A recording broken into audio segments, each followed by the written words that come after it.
Hi students, inverse trigonometry function நம்ம next question பார்த்துடலாம். இது ஒரு ஸ்பெஷல் டைப். இது வெரி ஈஸி ஆல்சோ. நீங்க எந்த ஃபார்முலாவும் நிறைய யூஸ் பண்ண வேண்டிய அவசியம் இருக்காது. நீங்க செக் பண்ண வேண்டிய ஃபர்ஸ்ட் விஷயம் இது மட்டும்தான். கொஸ்டினோட லெஃப்ட் ஹேண்ட் சைடு பாருங்க. Sine inverse alpha plus sine inverse beta sine inverse gamma. இது 3 டேர்ம்ஸா இருக்கு. இந்த 3 டேர்ம்ஸ் வந்து ஈக்குவல் அண்ட் ப்ரொபோர்ஷனலா இருக்கிறதா நீங்க கன்சிடர் பண்ணிக்கணும்.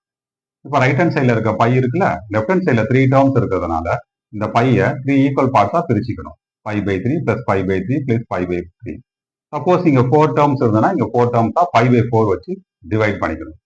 இப்போ என்ன பண்ணணும்னா sin inverse alpha equal to 5/3, sin inverse beta is also equal to 5/3, sin inverse gamma is equal to 5/3 ன்னு எழுதிக்கணும். அதான் நான் ஃபர்ஸ்ட் sin inverse alpha மட்டும் எழுதிக்கிறேன்.